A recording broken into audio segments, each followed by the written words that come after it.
evening, everyone, and welcome to the School of Visual Arts and to the DCRIT programme. I'm Alice Twemlow, I'm the chair of the programme. For new, she's the best groupie. It's fantastic. I know. I miss you when you're not here.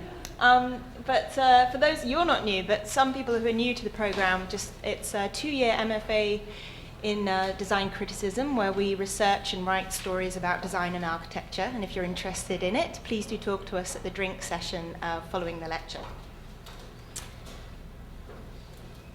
This is the spring lecture series that the first year students have compiled. A fantastic list of speakers that we've had coming in on Tuesday nights.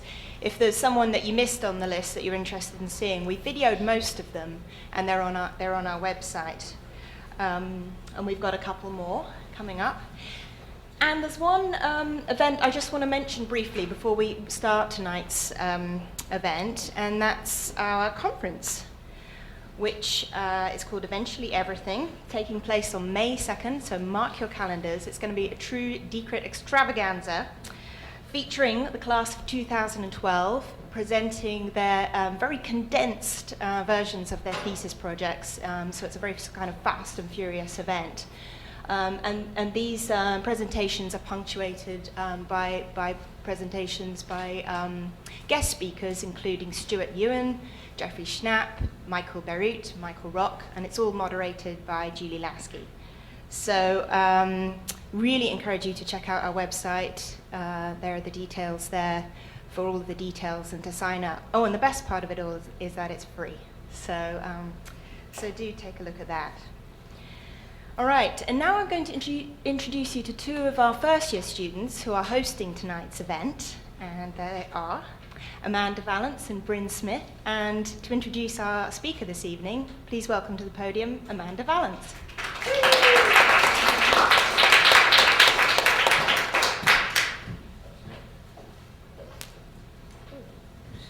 Good evening, everyone. I'm Amanda Valance.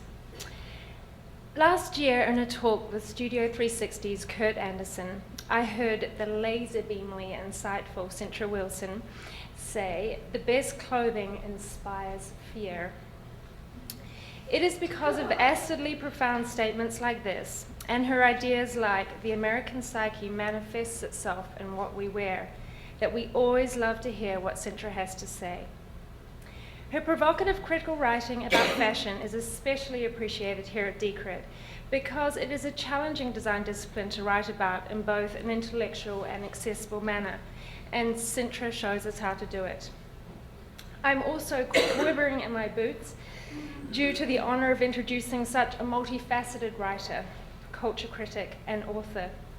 Cintra is known for her whip-smart, wickedly humorous, and irreverent popular culture and political commentary. She was the critical shopper, retail reviewer in the New York Times fashion and style section, and she writes prolifically on a freelance basis, which is best followed via her eponymous website. You can track my unemployment. All of the freelance things I do. Her published books include A Massive Swelling, Celebrity Re-Examined as a Grotesque and Crippling Disease and Other Cultural Revelations, Colors Insulting to Nature, and Caligula for President, Better American Living Through Tyranny. Considered among the most influential people working in New York fashion, this evening Cintra will discuss the process and thinking behind her forthcoming book, entitled Fear and Clothing, Unbuckling America's Fashion Destiny, which is a book about fashion you have to say that to me. Or fashion as a magic bullet that enables us to cross cultural boundaries and class lines. So, in the midst of all of us secretly panicking about what we're wearing this evening says about us, welcome Cintra, and thank you very much for being here.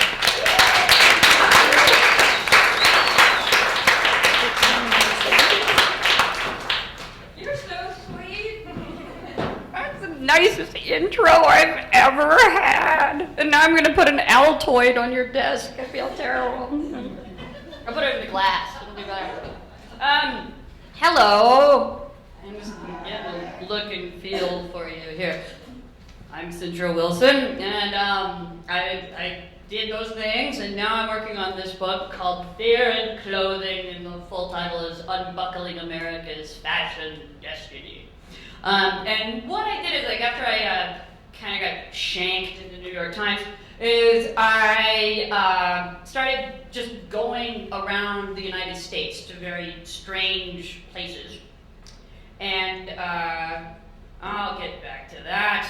I started going around to very odd places, mostly to see if I could see how, if political economies, regional political economies were actually visible in what people were wearing in different areas. I mean, it was kind of an abstract thing, but I thought, you know, you could probably see that, because I was thinking about abstract policies and how we don't actually think of ourselves as connected to them. But there's few things that are as connected to you as, like, you know, your underwear drawer or the things that you actually cover your nudity with day to day.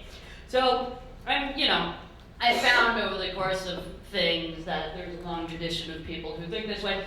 Among a rolling bar, there's like clothing concerns all of the human person, all of the body, all of the relationships of man to body, as well as the relationships of the body to society. And I think that that's true. It's this, I mean, it's a literal meeting point, your fashion, between the inner and the outer, I think. And I think it's much more of a sociological phenomenon that we acknowledge. I think that we have a kind of gentleman's agreement not to look at each other too closely and read each other like cheap airport novels just by what each other are wearing, because actually what you're wearing, no matter how deliberately boring, contains scads of information about who you are and what you believe and where you come from and what your social status is, etc. So, fashion is tribal and highly contagious. It actually travels like a meme. It travels like language, slang. It actually does function that way. I mean, though there will be some core group of people who start off a cool fashion statement, and then that will spread out into a little larger sort of germ pool, and then that spreads out, and that's why what might be on in prisons one day will be on Milan's runways the next. Those are, God, I just can't get enough of the box pleats, though, of the polygamy wives. And it's just always good to see Hooters girls, no matter what, I think. I took this picture in Salt Lake City, Utah, because, I mean, this was part of my thing of trying to see it at the underwear dry. I thought, wow, only in Salt Lake City, Utah, is a whole lot of really bent, out of shape, used, crammed together, huge beige brassieres, considered to be lingerie. But you know, that extends out to, you know, a whole lot in terms of Salt Lake City culture and how conservative they are and the structures that exist there. So I like to say fashion is political, and this is, I'm just going to read it to you. God, it seems like half of my slides missing there. It's like, this is the Pat Nixon look. I mean, this was the thing, this was a look, and I started to notice that when the Bush administration came back into power, that fashion magazines before had been doing this kind of 90s minimalist, Calvin Klein thing, you know, sort of modern, and they were messing with grunge and stuff. And then all of a sudden, it was like we all went back to 1964. It was like Barry Goldwater won, and the late 60s had never happened, and Carly Simon had never not worn a bra. And it's the freeze-dried, declawed, brim, undersexed, shellac, deodorized, yang-free imperial establishment matron style that always seems to crawl back into women's fashion during Republican administrations. Oh, and the looting of all the money in the economy by the upper 1%. So, always seems to come back right then, because it's imperial. You know, we're really talking about the monarchy here. I'm missing a bunch of text on that slide. It pisses me off.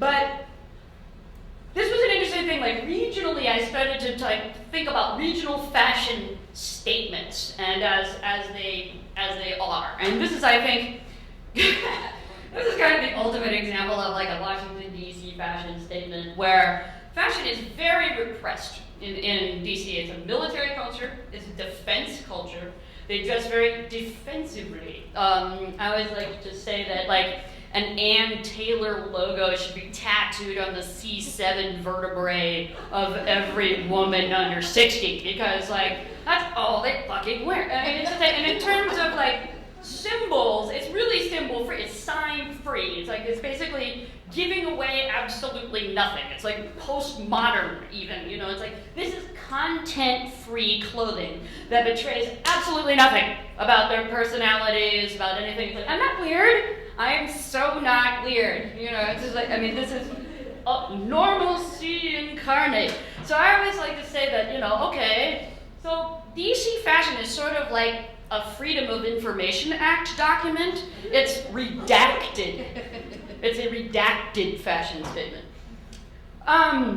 I've screwed all these slides around, so I'm sorry if this seems a little bit rambling. I'm trying not to be too rambling, but this is part of my theory of fashion determinism. This is a bum that I photographed on the side of a highway in Modesto, California, and I was like, wow, that is fashion determinism in action, because he's literally wearing a catalog of the things that brought him low. His t-shirt says, drink, fuck, fight, you know? There it is, and that's what it did to him. And then I thought that was kind of amazing. When I was in Miami, it was kind of a brain teaser for me. I was sitting on the patio with my friend Amanda, and I was like, oh my God, Amanda, look at those spectacular whores. And she said, those aren't whores, shut up. You know, it's like, those are just chicks. They're just going out the night, be cool. And I was like, no way. I mean, look at that, because like they had the long ironed hair and the tiny skirts. I mean, they were perfect, but it was all the semiotics of hookerdom. I mean, there was nothing that didn't suggest hooker. You know, I think hooker. You can't. So it really begged the question for me, if you're a hooker in Miami, what do you wear? I mean, it's a real conundrum. I mean, I was like, you know, you wear a visor, you know, I'm not going to go any further with that. But I mean, it also brought to mind, I should have a different slide in there. When we were at our hotel room, I unpacked my own wardrobe, and she's like, Jesus, did you pack anything that isn't black? And I was like, I don't really own anything that isn't black. And I was like, okay, you know, I'm a land shark. You know, New York did that to me. You know, I'm like a bar fighting nun. I mean, but it's made me that defensive. I turned into like one of those predatory angler fish, you know, they're just like, you know, constantly. My sartorial fashion statement is no. But I mean, I want to get into something that has been really on my mind lately. Edward Bernays was the nephew of Sigmund Freud, and he was also the father of public relations, and I'm really, there's a great BBC documentary called Century of the Self, and if you haven't seen it, I highly, highly recommend it. But it's about propaganda, and it's about how insidious it is, and how it has come in through advertising, and how we, especially in America with TV and everything, we have been very, very insidiously brainwashed for a very, very long time. Edward Bernays said this: if we understand the mechanism and motives of the group mind, is it not possible to control and regiment the masses according to our will without their knowing about it? The recent practice of propaganda has proved that it is possible, at least up to a certain point and within certain limits. Now, I mean, we all know that there's been subliminal messages in advertising for a really long time, but I think it's gone really apeshit lately. I mean, it's just like we've just gotten way too good at it now. I mean, because like I actually did some jobs as a semiotic research analyst for luxury, and there was some really kooky stuff I started noticing and keeping track of, like fashion very much mirrors. Okay, when I say fashion, I mean high fashion. I mean like what you see in Vogue magazine and Elle magazine. This stuff, for the most part, even the ready-to-wear stuff, is really only purchased by the 1%, or the 0.0001%. So what you're really kind of reading is a fan magazine about clothes you can't have, right? Or you are just being kind of brainwashed by the beauty industrial complex to think, God, I'm fat and ugly. You know, I really need lotions and manicures and handbags. But there was also other magazines, other messages going on that I thought were very interesting, because what it really was a narrative of the society driving the culture. And like I have a quote here that I'm going to try to whoop out that it might be just like really nuts to try to do. But I mean, human beings tend to behave like the prevailing marketplace tendencies and ideologies. And there's like, Lukács uses the word reification, and it refers to this structural process whereby the commodity form permeates life in capitalist society, which results in a society in which people behave and seem like mere things obeying the inexorable laws of the marketplace. So it's people as things. I mean, it's kind of interesting, sort of the flip side of a corporate personhood, where corporations are people. People also behave like commodities. So this was a trend that happened a few years ago. You're laughing at me, and you can bring it up later. If I'm totally ass out, I want you to call me out. But around the crash in 2007, there started being these gigantic handbags, like all over Madison Avenue. They were the size of suitcases, you know, and it was sort of like, what the hell is that about? And you realize that there was a bunch of status anxiety in the air because the markets had just tanked, and so people were getting very graspy about wealth, or they were thinking, I'm going to have to take all my diamonds and flee to Buenos Aires, and I need a handbag that'll make that look okay. You know? And so like people were carrying more and more of their house with them wherever they go. Like you can actually kind of say like, a purse is a woman's house, really. You know, it's like a woman is her house, but it's like the purse is really where she brings the house with her. But the house got bigger. You know, it was sort of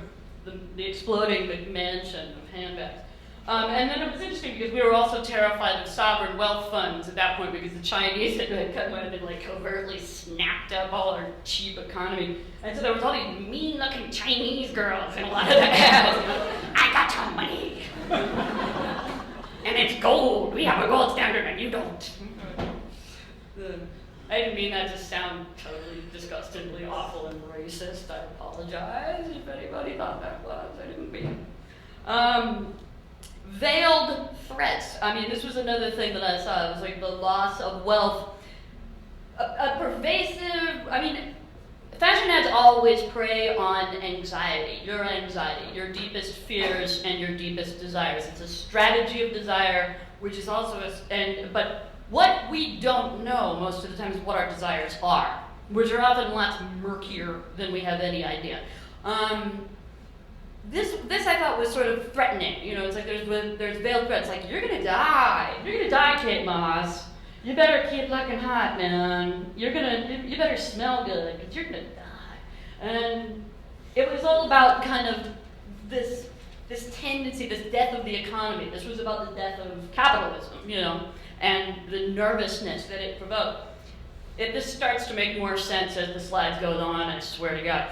I also started to notice that there was a lot of ads equating death with gold, because there was a lot of gold selling going on. These were all in fashion magazines. I found everything that I'm showing you pretty much right now in W magazine, which is strictly fashion magazine. So like there was these gold bars, you know, that were shaped like coffins, and then like there's the Fendi gold watch and a coffin, and the DKNY perfume and a coffin, and it's sort of like, the underlying message to me was take it with you. Find ways to take the wealth with you when you die, because, you know, there's just no other way to have value as a person.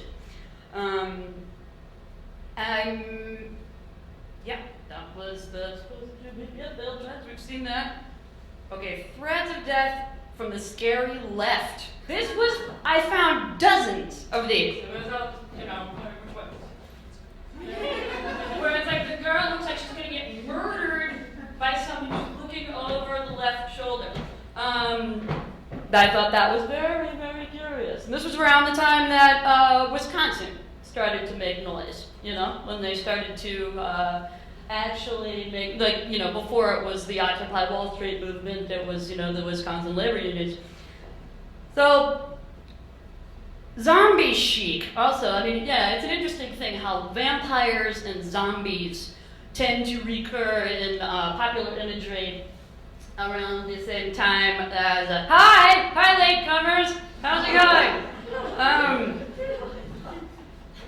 But, I mean, the economy is usually doing a certain thing whenever we see zombies and vampires, and I thought it was very interesting. It's like, why are there so many dead chicks in print ads right now? Like, you know, okay, there's a dead chick swallowing diamonds. I guess that makes her more valuable. And there's a lot of diamond swallowing. And then there was like Ghost. It was sort of like this suggestion of a weird luxury afterlife. Like if you have all this, you know, these gold sarcophaguses and you swallow enough diamonds, then you die and you can be a really luxurious zombie or something like that. It's a very, very strange imagery.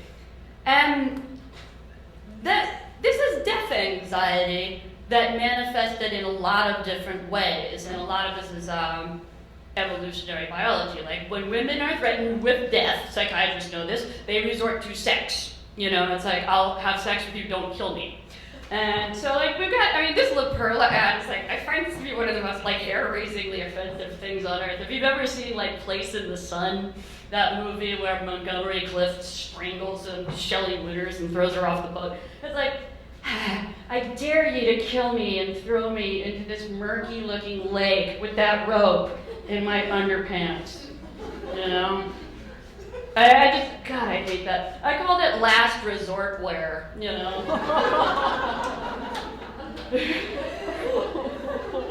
And I go, Svetlana, I am so jaded, you know?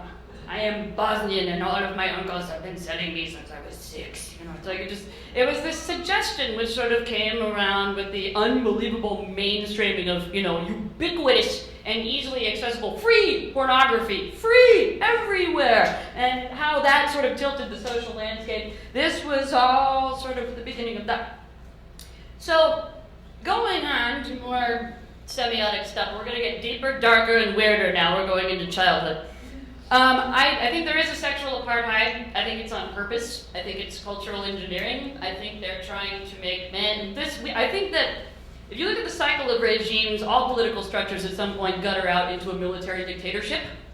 I think that America has guttered out into a military dictatorship, and the women are supposed to become hookers and mothers, and the men are supposed to become soldiers. And I think that there's a very subtle push that has been going on for a long, long time for this. Women's sartorial desires are informed by male desire. That's true, I saw it on Mad Men, but that's the Banana Republic Mad Men collection. But I mean, Mad Men does use Bernays. Edward Bernays is like a textbook. You can find a lot of Bernays in Mad Men. But it's true, I mean, when you see a women's print ad, it's meant to exploit male desire, because you, as a woman, obviously have nothing more on your mind than just making men like you. Because that's the only thing that's important. Everybody knows that. Why do we know that? Because of Disney. Because of Disney princesses. This is pre-K consumer and gender training. There is a Disney princess for every skin tone of every child in the entire world. And this wouldn't be a bad thing if Cinderella was not the typhoid Mary of female sexual repression. I mean, it teaches you to wear the little pink dress, and if you've gone to a Christmas party at your relative's house and you see little girls, you cannot get them out of that dress. They are all princesses. They play princesses. That is it.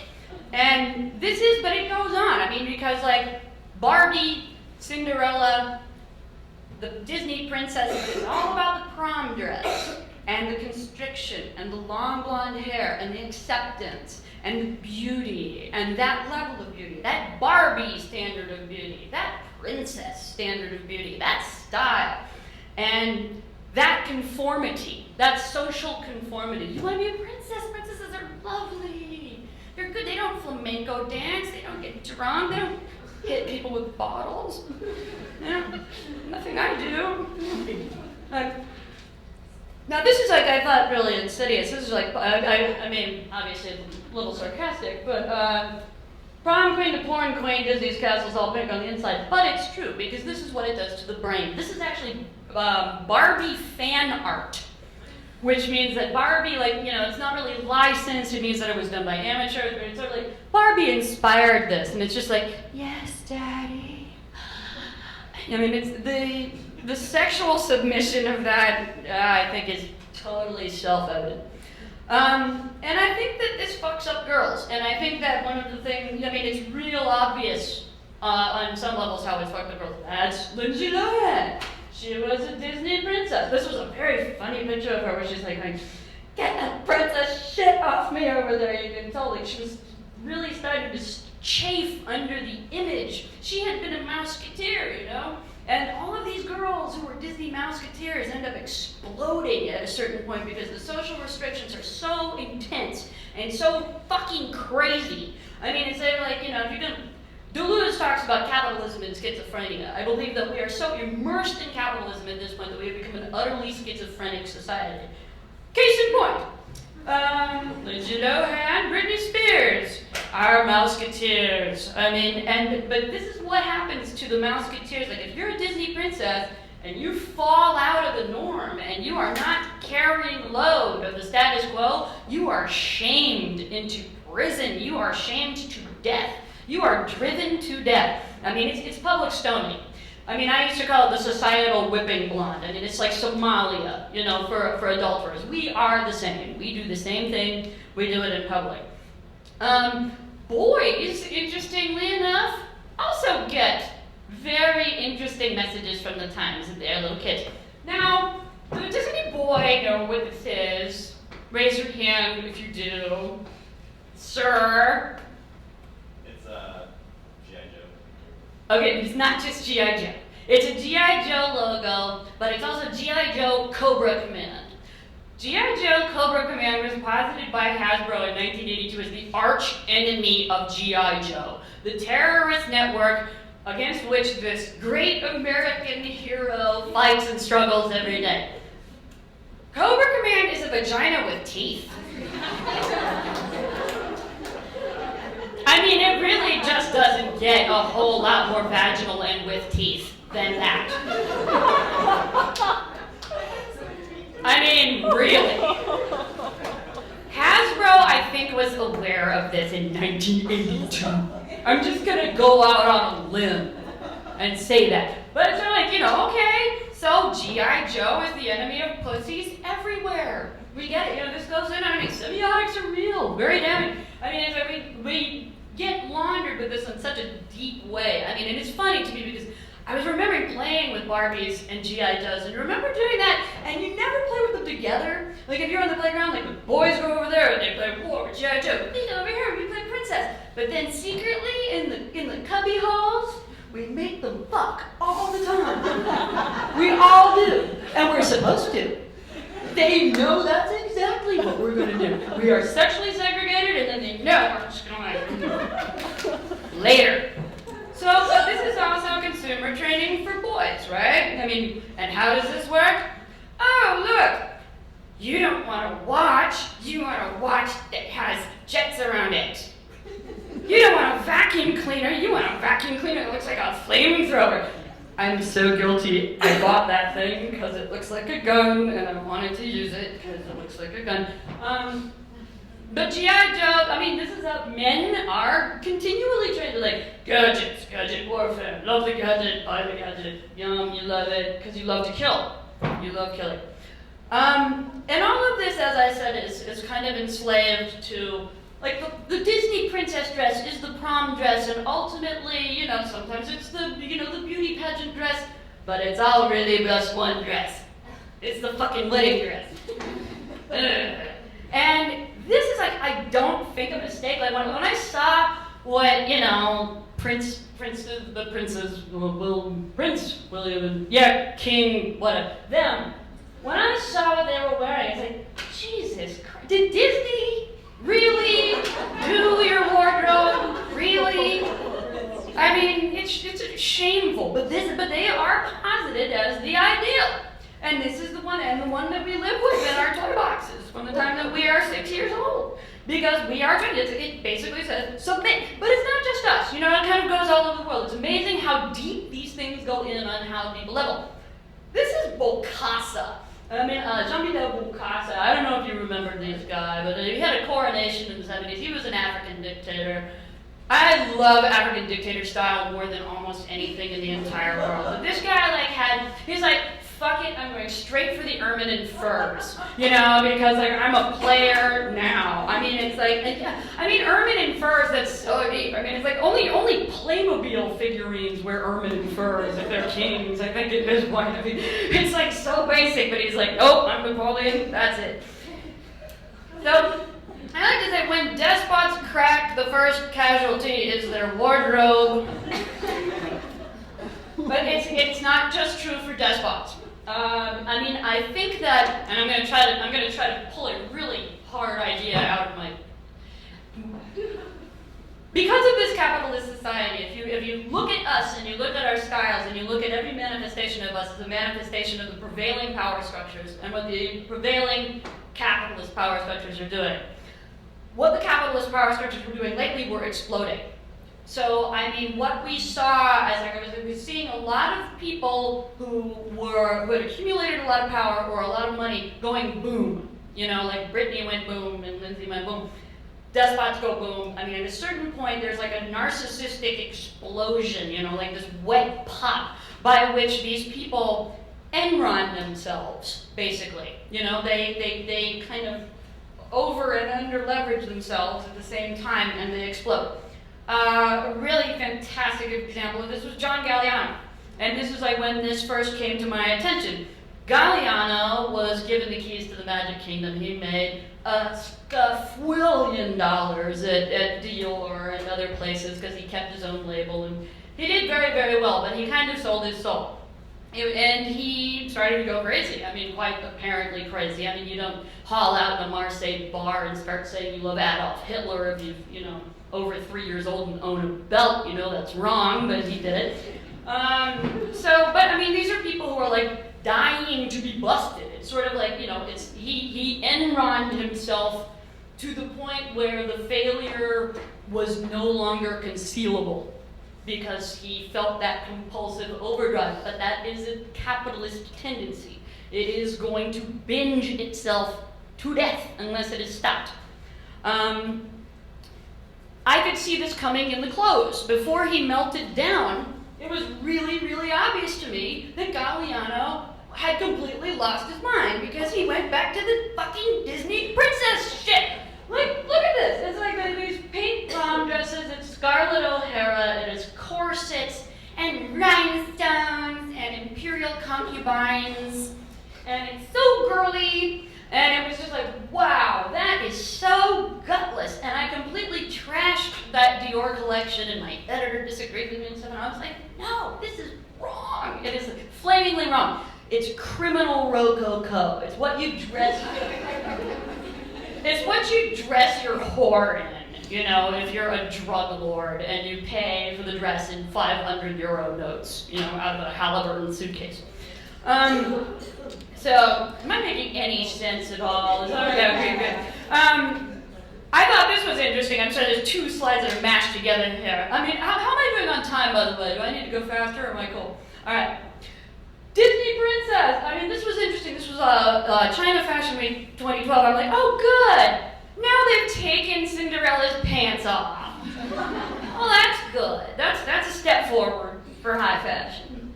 We're really coming a long way, baby. And then, you know, there were also all of these depictions of women sort of in free fall, like, look, I'm all alone. I'm a little girl, I'm a little baby, and I have little shoes on, and a tiny dress, and I'm so, helpless little girl images, and it's with no guy around. How helpless they are. So, I mean, I actually had to get into this on a Freudian, other psychological level because it was just too sick and curious. So, apparently there's two drives, you know, there's two main drives that sort of propel human life. There's Eros, which is the life drive, which is survival and the pursuit of reasonable pleasures and the avoidance of pain. And it's boring because ultimately it gutters out into these very reasonable behaviors. You know, if you have kids and you want to feed them, you're going to get up on time, you're going to go to work, and, you know, that's very ho-hum. But the death drive, oh, by the way, see, nurse outfit 1, nurse outfit 2. Oh, how the symbol flips. Thanatos is the death drive. It is repetition compulsion, addictions, kinky thrills, driving your car at 90 miles an hour and plowing it into a train, you know, having 14 wives, murder, whatever it is. That is the stuff that advertising is all really gunning at, because deep down we are savage motherfuckers, at least according to the people who want to control us, like Sigmund Freud and the people who and Bernays and these people who believe that social engineering is necessary because you are savages. There's other people who don't believe that, but the main ideologies now driving advertising do. They want to keep that down, but they want to tease you with it. And they want to tease you with it, and they keep it under control by not telling you about it. The death drive is the strongest impulse that we have, and they yank it all the time. And here's one of the ways that they do it. I got into this as an idea. That's a shitty picture, but it's if you look at any fashion magazine, I noticed in one copy of W, there was about 14 pages worth of doppelgangers. It was always like 2 girls on a couch looking like zombies with really frizzed out hair, just kind of big matching handbags looking exactly alike, and they looked like they just had lesbian sex, but it was so narcissistically fulfilling that they just died instantaneously, and now they're like freeze-frozen for eternity on like a velvet couch or a white staircase or something. And this is fucking everywhere. And so I had to look into the doppelganger, and the doppelganger is a very interesting symbol. It's been around since the dawn of human consciousness, basically, and it represents a lot of things. It's, acceptance, for one, I mean, I accept you, I'm your best friend, I like you, I approve of you, it's approval. But it's also, a doppelganger evokes the Freudian fear of the uncanny, which is because it's always in every culture represented. If you see your double, not just somebody who looks like you, but if you see your double, it means you're gonna die in a lot of different cultures, so it's eerie, it's very scary to people. And so what it really evokes is, I am replaceable. And so I need to be exceptional so that I'm not replaceable. And if I have this handbag, I'll be 2 of me. I can be my own lesbian twin. And this is, of course, playing into male sexual desire. I mean, it's like they talk about it a little bit on Mad Men, where, they want to have Jackie O by day and Marilyn Monroe by night. Well, with the right handbag, girl, you can be both bitches in one.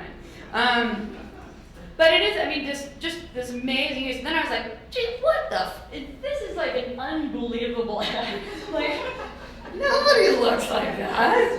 No, it's like, okay, twins, and they're nude, and they're wearing shoes, and they have big handbags and Santa Fe. I'm like, if that's not terrorism, what is, really? I mean, it's like, what is that doing to girls? Like, what?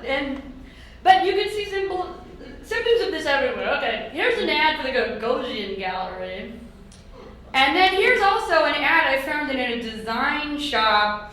That is a bathroom wall. I don't know if you can see it, but like the girl in the bondage gloves. That's like, okay, so now bourgeois society has decided, oh, okay, I'm gonna have a sex doll as art, and I'm gonna have a sex doll as a bathroom wall.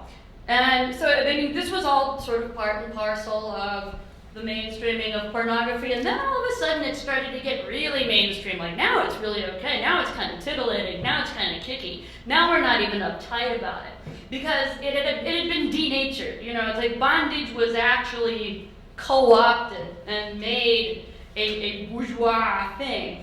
Where did it go? Here we go.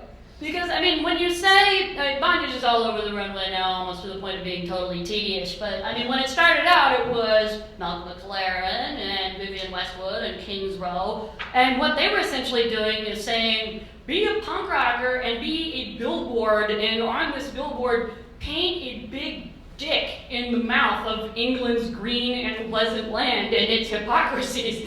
Because, I mean, there was so much repression about these things. You know, it's like you're not acknowledging poverty, you're not acknowledging, you know, perversity, you're repressing these things.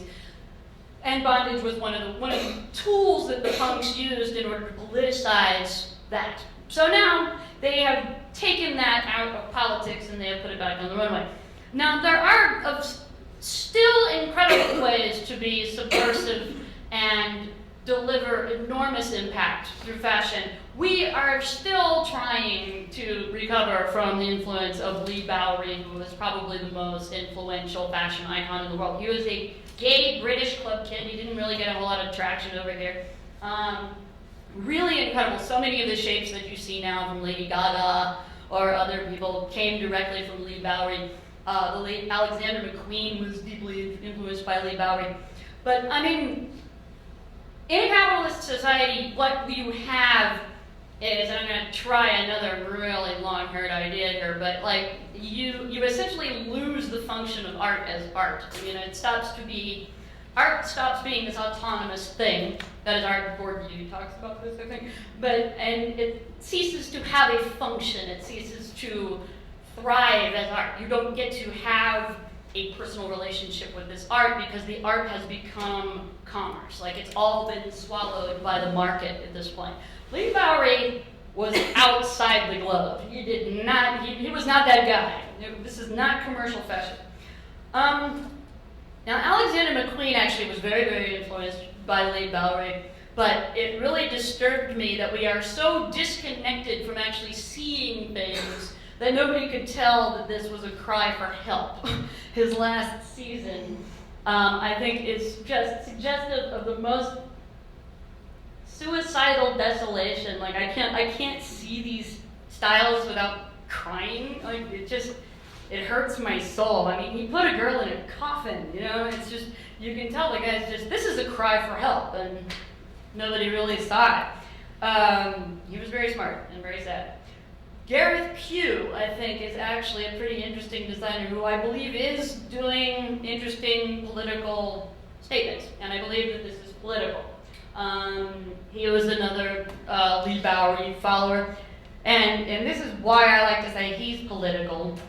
Check that out. Is that Gareth Pugh's inspiration or what? It's a stealth fighter and a Mickey hat. It's a stealth fighter and a Mickey hat. I think it is. I might be crazy, but I don't think so. Because these shapes resonate, and there are things out there. There is doses of rebellion. Fashion is still alive on the runway. There are still things happening. It's not well monitored. Or at least like on some level, it's still a fairly uncontrolled art form. I'm going back to the magazines for a minute. I felt like a little bit later, around 2009. There started to be this just like, this is how we roll imagery. I mean, this is when the vampires really started coming out, and it's like, it's sexy to be a predator. Look, I'm fucking a cheetah. You know, it's like, it feels really good. And it was kind of about like embracing this bestial sort of rapacity that comes with being like, fuck it, I'm 1%, Don't be ashamed anymore. Come on, everybody, out of the closet. I mean, I hope this isn't too much of a diversion, but the Dior New Look, when it first came out, I didn't know this until I talked to Valerie Steele, but apparently when it first came out, it was essentially cheetah fucking. I mean, it was like really, because it was wartime, and everybody had, the fabrics had sort of dried up, and there weren't a lot of, fabric going around. And finally, the rich French ladies just said, you know what? We're tired of this. We don't like austerity measures anymore. We just want to look pretty. And so Dior made the New Look, and it was a very luxurious look. They used a lot of fabric, and it was considered unpatriotic. And it was, actually. So this is how we're being trained now, is to be rapacious and to be good capitalists. And to do this There is a new code for luxury, and I've been seeing it everywhere. It's about being post-accountable for transgressions. It's suggesting that you can commit any crime, any bestial act, whatever you want to do. You want to take your cheetah to a nice hotel? Be your bad self. Oh look, I've got 2 dates and I'm putting them in horsey harnesses and putting them in the back of my car. Great, you know. And this is this thing, I wanted to get this term right, and so I wrote it down. But, I mean, there is this, it's pseudo-diversity in one way, but it is a form of symbolic violence, you know. It's, Bourdieu called symbolic violence the self-interested capacity to ensure that the arbitrariness of the social order is either ignored or posited as natural, thereby justifying the legitimacy of existing social structures. You know, so this is the outer and the inner. I mean, this is like, I choose to be filthy and degraded and at the knees of this cruel man who's not giving me any water in the desert, and I'm just so horny and it's so hot and I'm on my knees, but it's my choice. My choice. You know, I choose this because it's yummy to me. This is Death Drive. I mean, I was like, whose fantasy is this, you know, post-moral retribution, post-retribution paradise? I mean, it's like, okay, this is a girl on a long way, please don't rape me. I mean, maybe it's a lot of people's fantasies, but I think that, you know, it's a little out for Bali, for a bag, for a fucking handbag. I mean, these ads I found very disturbing. When you're done with your underage victims, please dispose of them over the wall. There was a trend that came around with like Terry Richardson, you know, the Dr. Terry Richardson. Suddenly it was all about frightened girls up against the wall in some like wood-paneled house looking scared to death with their knees knocking, and like, you know, and you could tell that there's like this looming shadowy presence over here of the creep who just lured her into his, you know, torture cave. That was everywhere. And then the Mark Jacobs thing is like, yes, we're here, sir. What can we do for you? And then it's like, you know, the 2 frightened schoolgirls show up at your apartment, and then you murder them, and then you throw them over the wall. That's Mark Jacobs. He's running Louis Vuitton. Doppelganging also has, I think, an interesting, you know, male agenda here. I mean, Hugh Hefner went right for it. He had 7 of those things. 7 of those blondes. They were all exactly alike. And he's been living the dream for a long time, Hef. I mean, it doesn't look pretty anymore because he doesn't, but, you know. And Charlie Sheen did it for a little while, and so did the, you know, the compound. But we are being sort of, I feel like there is this kind of subtle conditioning happening right now where we're being trained to accept polygamy as maybe okay. Maybe it's gonna be okay.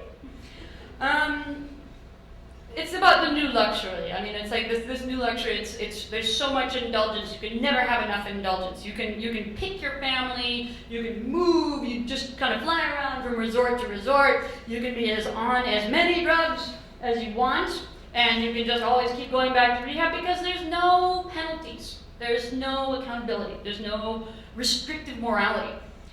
And I think it's also about culling the herd. Actually, I do think that these restrictions in like women's rights and things like that, this is all about, we are going to neglect some of you to death. And that's going to be okay. Like this is a Louis Vuitton ad. It's a fucking dead girl. You know, it's like, this is a murdered girl. And that's supposed to be something that women look at and go, I want that dress. Like, I don't get it, you know, I'm sorry. It doesn't make me want the dress. And I wish that I didn't have this image everywhere. It's always like, and we're 2 little girls abandoned by the side of the road. And it's all about fucking and killing little kids. I mean, in a nutshell, it's everywhere. If you look at these magazines and if that's how you look at it, you can't not see it. And I think that this has a very, I mean, you can be sophisticated about it. Say, well, you know, it's not literal, it's art, it's wild. Yes, it is, but I think it creates other things. This is a photograph by a woman named Susan Anderson who did a book called High Glitz. which is an awesome book. And this is a picture of Lauren, who's a pageant winner, and she's 10. And this is just one of like, I mean, it's the toddlers and tiaras thing, but it's really all about John Bonet. You know, it really comes back to John Bonet, the sort of like the dead, oversexed toddler. It's sort of like she is kind of the new Virgin Mary of our, well, you know, Virgin that. But she sold more covers of magazines than anybody ever, John Bonet, which is why they kept trotting her out every 20 years. I do think that this imagery has a consequence. I think it has a cost, and I think it has a direction. And I mean, and this is almost a joke, but like I do like to say, you are being controlled, and if you weren't, why do you think that every time you pay for something online, you have to hit this button? It's true, right? I get mad every time I see it. I say, fuck you. But I do think that there is good news. I do think that fashion is a relatively unregulated art form. It is art, and I don't think it's being very closely monitored by, you know, the more horrible forces of the status quo. And you can actually use fashion as a magic bullet to transcend class lines and boundary lines and race lines and poverty lines. I mean, these are these two girls that I met in the LaGuardia airport, Coco and Breezy, and they were like really poor, and they came from Minneapolis, and now they're eyewear designers just out of sheer personal awesomeness. Jerron Briscoe is an example of personal awesomeness. This friend of mine, Jerron, he's a very dandy person. He's in a lot of books. He has made a name for himself by being incredibly dandy. And, oh, Jerron, you're going to love this picture. This is a guy... Did you see that? Yeah. No, it's not. But it's a picture that I took actually in Kentucky. This is actually my last slide. But this guy is amazing. I believe that the most undervalued thing on earth is the time and attention and labor and care of human beings and human labor and human attention. And this guy invests such care, such elegance in his daily presentation and interface with the world. He was a busboy in the restaurant where I was eating in Kentucky. I mean, carrying, you know, tubs of wine glasses in a white suit. And I mean, this guy is Superman as far as I'm concerned. So, that's it. That's it.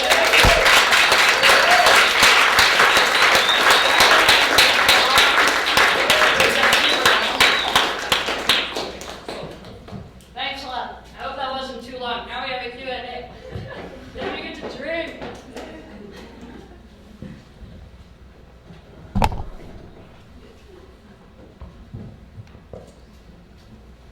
All right, hi, I'm Bryn.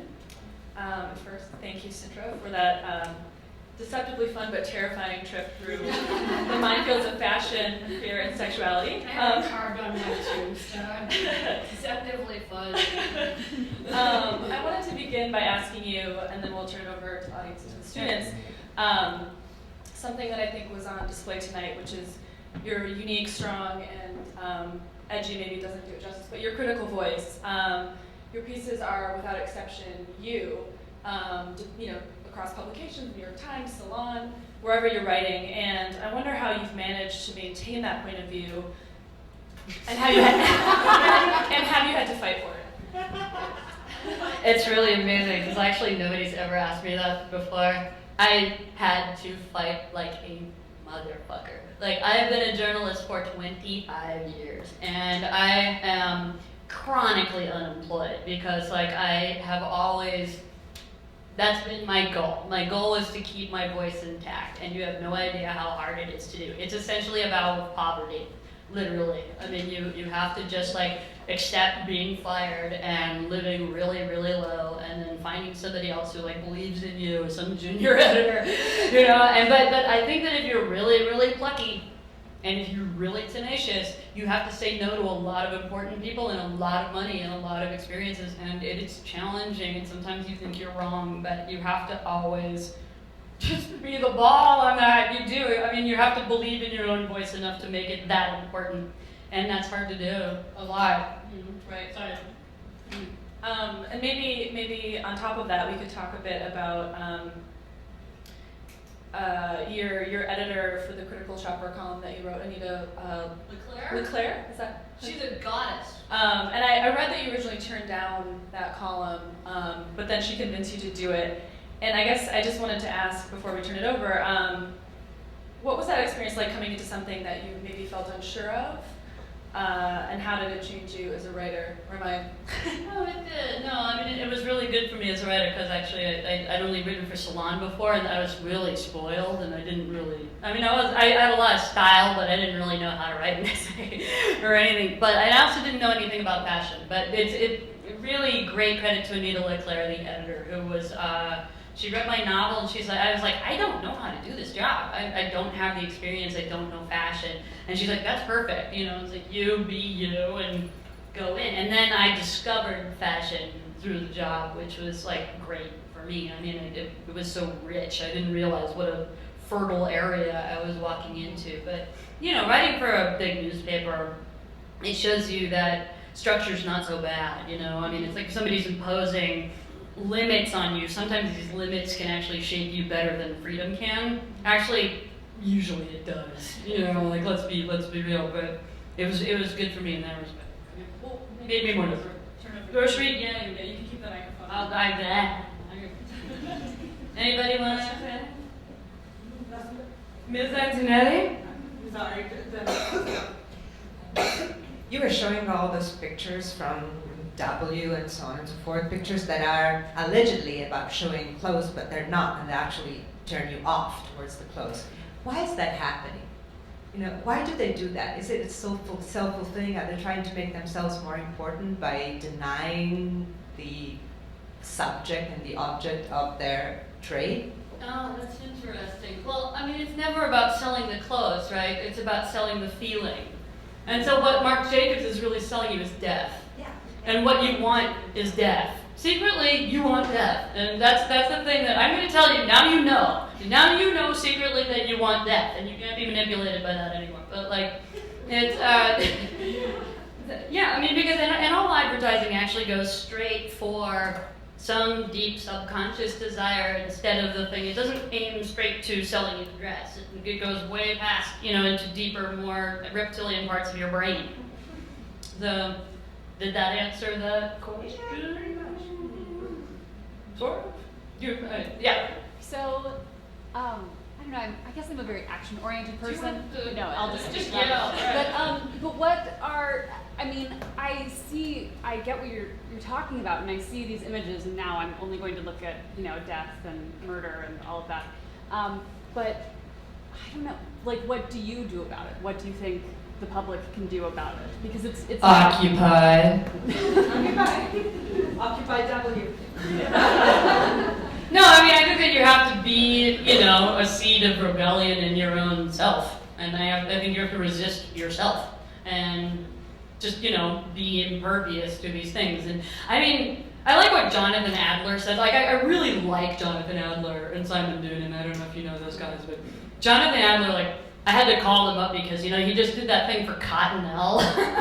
Like, he just designed a toilet paper can for Cottonelle, and I was like, I had to call him up, and I'm like, oh my God, you guys just pulled off the Duchampian hoax of the century. And they're like, we know! We sold the toilet. And it was like, you rule. They just rule. I mean, I think that's a really interesting way to use capitalism against itself.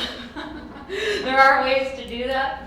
And in doing that, what was ostensibly a major sellout gig, they also sold their life. They're two gay men, they're married, and I think that was an amazing coup. Cool things can be done. Mr. Duran, do you want the mic?